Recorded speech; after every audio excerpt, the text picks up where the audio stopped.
Howdy y'all, Joe Hills here, recording as I always do in Nashville, Tennessee, and welcome to episode 144 of Hermitcraft 5 on the Hermitcraft server.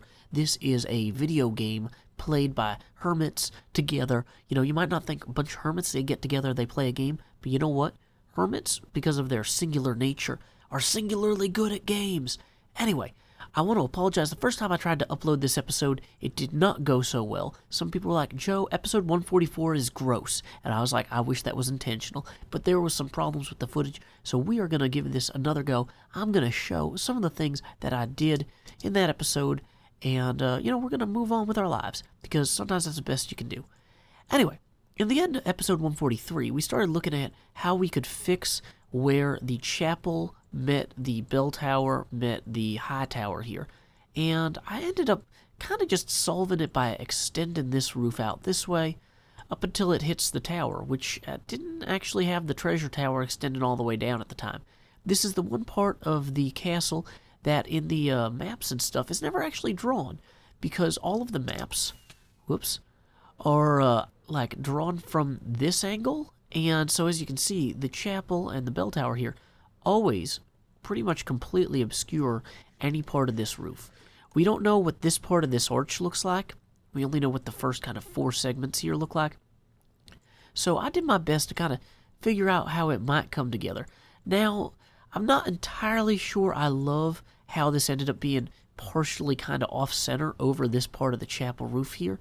But you know what? When we come out this way, you know, you can kind of see, whoa, you can kind of see that this, on the whole, it works. You know, most people aren't going to be spending all of their time looking at this with a ruler and a tape measure.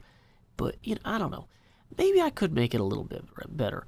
But the problem is, if I move this arch over this way more to kind of embrace that more, it's going to make something weird there. I got to work out a bunch of pieces of it. On the whole, as a placeholder, this works. We don't have a hole in our chapel roof anymore. Now, other things I started working on is I have been crenellating steadily around these outer walls here, and after doing an initial first pass on the outside, here, let me show you what this looks like. So from the outside, you can only see just the crenellations directly meeting the concrete powder of the walls. But I've gone through, and on the interior portions of the walls, I've added, another set of stairs, like that. That kind of gives it more of a lip. And for contrast's sake, and not at all by accident, I've left this segment here undone. So you can see this is with the extra stairs underneath, this is without. You might say, Joe, I feel disappointed that I missed that footage of you doing that. And I'll be like, well, you know, once again, sometimes we lose footage. That is the nature of video recording technology. Is sometimes you make a recording and it doesn't work out. So I will recreate for you the magic of my technique. You should be like in awe. Look, so basically, I took these netherrack blocks and I moved over, and then I placed these stair blocks like this. Now you might think, whoa, this advanced technique, I don't know. I don't know if I could do this. It's like, well, you know what? You gotta try, man. Go out there, get yourself a Minecraft single-player world, and, I don't know, put some netherrack blocks in the sky like a weird caterpillar, where you add blocks to the front and then destroy blocks in the back. And eventually, you know, as long as you don't destroy the block directly beneath you, you will sooner or later have been able to, like, I don't know what you would even call this. What do you call this on the inside of a house where, like, the corner between the ceiling and the roof? No, not the ceiling and the roof. Ceiling and the wall. It's, you call it a, what do you call it? Dang it. A border, a trim. There's a word for it. Anyway, so if you're trying to trim your castle walls, this is the perfect way to do it.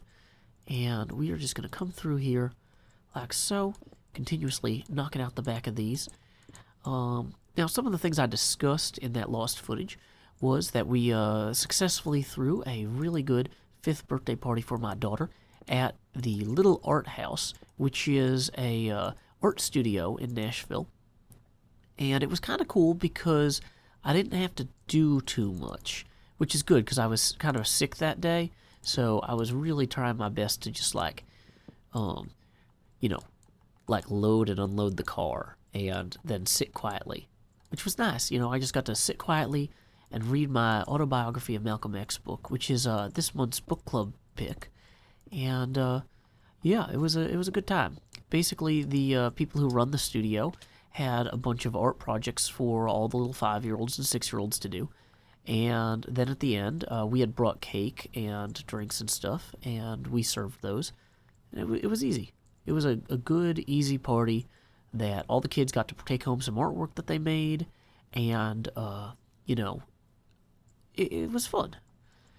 Let's see. Oh, am I out of food? This is a bad way to live, being starving. Okay, so here's what we're going to do. We're going to go find some food harvesting opportunities. Also, I'm realizing, thanks to one of my viewers, Karis Sophia, that this is named molding. Molding is where a ceiling and a wall meet at the top of the wall. So, anyway, we have hopefully broken the mold by establishing a new kind of molding, which is unfolding in ways that people might consider holding close to their chests, or otherwise investing in, in a familiar way. They might say, Joe, what you did with that castle, I'm going to do that with every castle I build. And I say, hey man, you make it yours, It's not just about me, it's about you. Actually, it's barely about me. Arguably, this is entirely a show about me that I make, and I'm not always good at realizing that. Like, so the other day, I've been really getting into, I've always been a fan of the Penny Arcade Dungeons & Dragons game, Acquisitions Incorporated. I say always, I mean, over a decade ago, when it came out, I was listening to it, that week. That was something that was really interesting to me and really captured my imagination about the potential for humor in role-playing games, which later led to a lot of my work on Pitfalls and Penguins with Art Frederick, Chris Stanford, and Brian Burke. And anyway, I was thinking, recently, I found out that there was, a fandom for this Acquisitions Incorporated thing besides just, my friends, which, in theory, I always knew. I've gone to their live shows and been surrounded by hundreds of people watching the game all at once, maybe thousands. So, I knew, this wasn't just something me and my friends enjoyed, but, I never really connected with the broader fan community until the last, few months when I started getting more active with that stuff. And I was just shocked at how much, I felt like that was something that I should have done years ago. I was like, what happened? Because when I was in high school, I was always posted on game FAQs and forums, and then in college, I was posted on the Starslip forums, and then, at some point, I just must have disengaged entirely from fandom and from communities, but that can't be right. How did that happen? I was like, oh, yeah, I put all of my energy into Minecraft fandom for literally 6 years. That's where that time went. Okay, yeah, no, I'm good. Because, yeah, I was just like, how did I miss the joys of fandom? No, I didn't. Just wasn't thinking about it. I have an object permanence problem that's arguably not limited to objects, which is kind of disconcerting sometimes, because I'll just forget about things. I'll be like, I wonder why that's that way. And somebody will be like, because of this. I'm like, oh, yeah.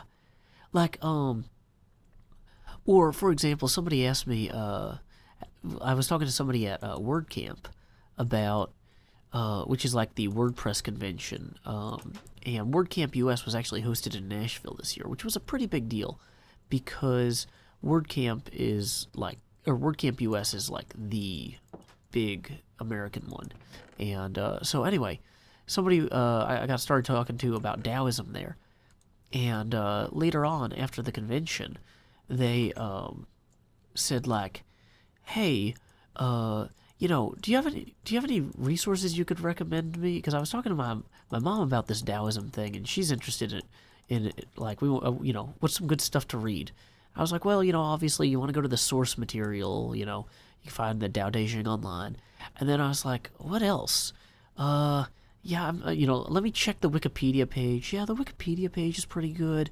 Man, what are some good resources for people who have a casual interest in understanding more about the Tao Te Ching and Chinese philosophy.